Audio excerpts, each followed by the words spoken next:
Hello everybody, back again with another video just a day or two later, and today I'm going to be talking about being an expat.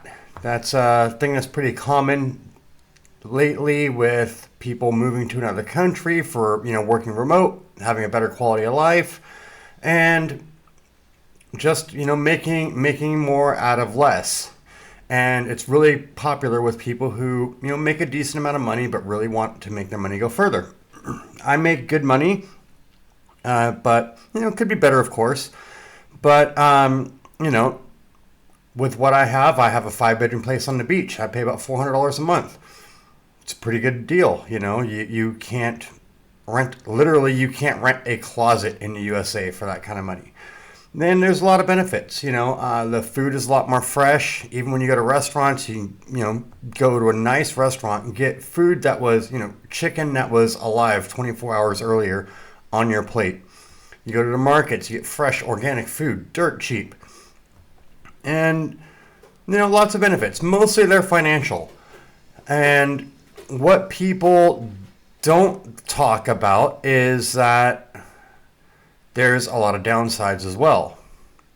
The reason it's a lot cheaper to live in a lot of other places is because things just don't work as well. And that's the part nobody ever talks about. Everybody's like, look at me partying on the beach, blah, blah, blah, I'm having the time of my life. And, I guess when you're single, it's probably pretty good. I moved to Peru, wearing my Peru shirt today for this topic. And almost 10 years ago, when I moved here, it was great.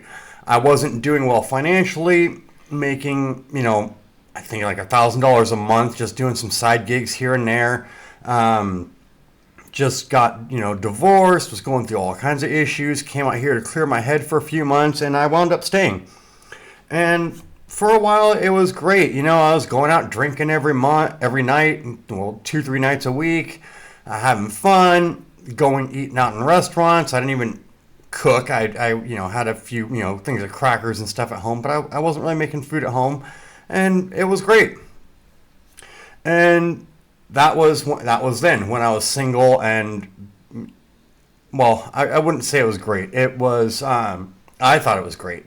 The person I've become now is not one that goes out partying all the time, getting drunk constantly and kind of running from myself, but that's what a lot of people do, and that's the thing they don't tell you when they're out doing that stuff. Is a lot of people who left are people who are like how I was, not very happy with themselves. They're not very successful, and they're just, running away from stuff a lot of times. I was, I'll flat out admit it. But in that time, since I've left, I've, pretty much quit drinking. I have a few drinks once or twice a year, but not really. I mean, had like maybe 10 beers this year on 2 occasions. I don't know. But anyway, I also, I met my wife here, and, a lot of people do that. You could say I'm like a passport bro or whatever, but which I guess it fits. I won't deny it. I didn't come here looking for a relationship or anything. It just kind of happened. But that's beside the point. We've been married like 7 years now, got 2 kids, everything's great. And I'm making a lot more money. I've finished my degree. I'm a lot more successful than I was when I first got here, by far. And we are actually in the process of moving back to the USA because there's a lot of downsides to being an expat, and people never discuss the downsides. So, if you're somebody like how I was, you're working remote, you don't make a lot of money. You want to try and get ahead a little bit, maybe even save some money. Moving abroad for a while is probably a good decision. But, like I said, now that I'm not going out drinking every night. I don't need to go hit the club and spend $50 and buy, drinks for the whole table for like $100, $200 in a night. And, it's just not me anymore. So the things I'm going to bring up are things particular to Peru, but they're valid in a lot of countries. And one of them is the lack of police presence. Now, granted, not a lot of people, they don't have any school shootings or anything like that here in Peru. There's very few gang violence. People get robbed, people do get shot. I mean, it happens everywhere, but it doesn't happen as often. But the problem with the police here is they're not paid very much. They're not well trained. And if you have a problem, they generally don't care. I've been mugged a couple times. Once was definitely my fault. I was roaming around in the middle of the night drunk, when I first got here. But you call the police, they probably won't show up at all. If they do, you show up at the police station, they'll blame you. They'll say it was your fault. When I was drinking, it was my fault. But they're like, yeah, nothing we can do. You're drunk, whatever. But even if you're not, there is, we've moved around several times because everywhere you go, there's people driving drunk. We had, in my last house, there was we lived in a gated community. Private security, thought we'd get rid of a lot of these problems. And the guy across the street from us was throwing parties 4 or 5 times a month, all night long, middle of the week, just getting drunk, blasting music all night long. We couldn't sleep. The whole community couldn't sleep. And the people there, they just accept it. They're like, this is the way it is. It's no big deal. Nobody calls the cops. Nobody thinks it's a big deal. It's just the way life is. But that's not cool. Tuesday night blasting music until 6 in the morning that you could be heard for 3 or 4 blocks away. And that's just the way things are. You call the police, if they even answer the phone, they're going to laugh at you. One time we had this guy, I called the private security. He's like, yeah, nothing we can do. Call the police. 3 times. And the police finally went to his house, and rather than asking, and it's not like I wanted the guy to go to jail or anything. I just wanted him to turn down the freaking music, or at least just go do it once a month or something, not once or twice a week. But anyway, police went to his house and was like, yeah, you got to do something about your neighbor. He's bothering us, and we don't really like that.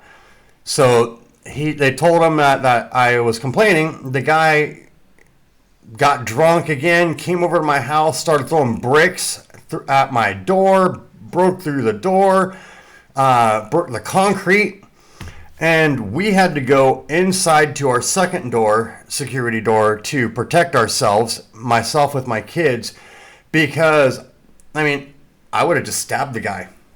Because in the USA, the guy would have gotten shot, flat out. But in Peru, if you defend yourself, he's the victim.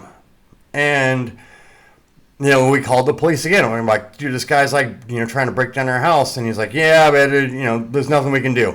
They ignored it. The neighbors came, helped out. Anyway, we ended up moving. One time, a policeman did come over to our house. And it wasn't because we called or anything. He saw something he wanted to buy. I think it was in our garage. He was in uniform with a gun, and he was drunk. The guy pulled over, talked to us, used my bathroom, peed all over the floor because he was so drunk, drove off, ran into our little garden, knocked out some bricks, busted up a small tree, and this was a police officer. And didn't call the police. I've tried calling the police a few times on problems, and they don't ever respond. So I didn't say anything about that. Don't say anything most of the time. I've just gotten over that for the most part. Just accept that's the way life is. The pollution is incredibly high. If you have lung problems or anything like that, you want to move to a third world country. There's a lot of cars blowing out black smoke. Transportation's cheap. You can get a taxi for $1, but there's a lot of pollution, and it's hard to breathe. You get a cough. I've never had allergies in my life until I came here. So that's an issue. And there's not a lot of variety. We live next to the Amazon here in Peru, and there's a decent amount of variety of like fresh fruits and vegetables, probably about equal to the typical supermarket in the USA, but there's a lot of things you just can't get. If they're not in season and they're not local, you can't get them. And that kind of stinks. The meat quality's low. Overall meat quality, food quality is okay. It's cheap, but there's not a lot of variety. and there's not a lot of options. Most places have like one supermarket and a bunch of corner markets, and you kind of you're stuck with it. There's no delivery services or anything like that. Amazon doesn't usually deliver here because there's problems with the mail, which is another problem. I've had packages sent here. My family doesn't send Christmas packages anymore because half the time they get stolen.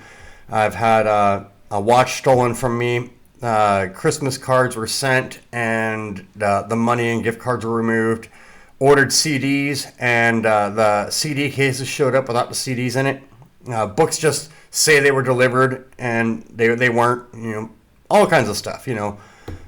And stuff gets stolen all the time, and nobody's willing to do anything about it. You will deal with people who are poorly trained everywhere you go, and wages are low. People don't want to work because they're not paid much, which is understandable, but that comes with the cost of services. People, you need to go to the municipality, city hall or whatever, get something done. They'll just flat out make something up just so they don't have to help you. They'll be like, oh, well, you need to do this wrong, the other way. And then when you do it the other way, oh, you need to do it the first way, just to turn you away.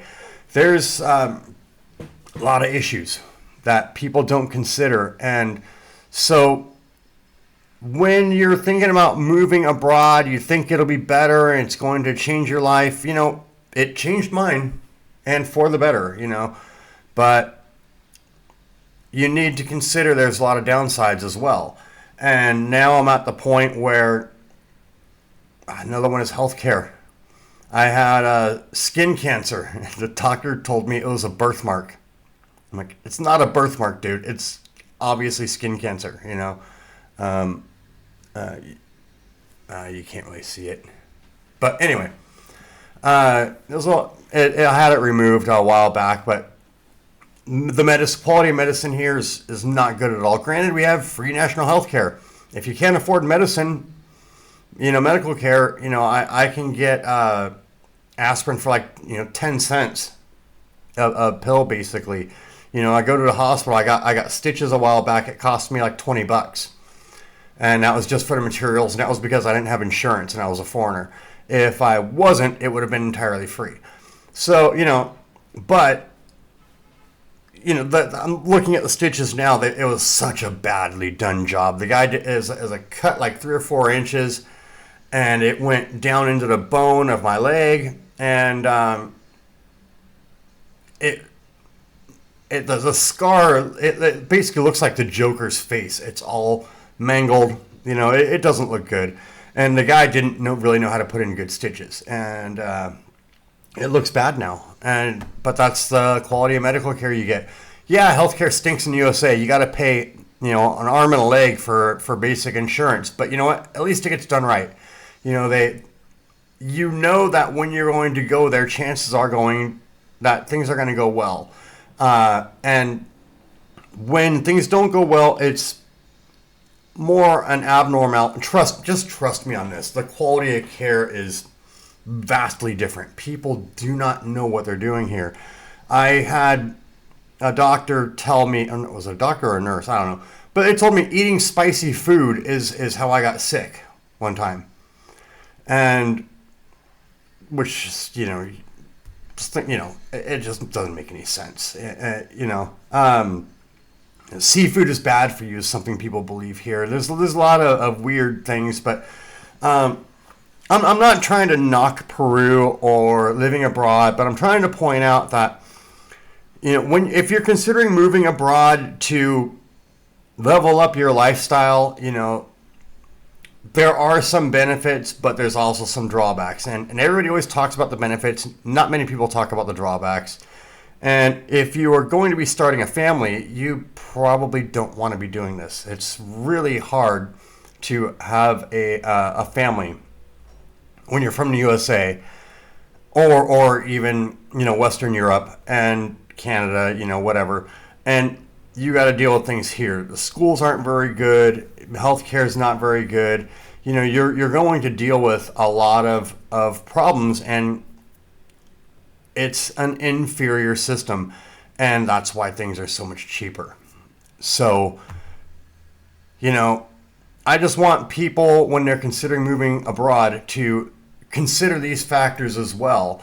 And know that, yeah, if you're young and you want to get away for a while, 6 months, a year, maybe even 2 years, whatever, save up some money, probably a great thing to do. You can go out and have a lot of fun, but it's not, I wouldn't recommend it for anybody who wants to really get serious, really focus on improving themselves, really doing better in their life. Like I said, I've done better, but not because of here, despite being here.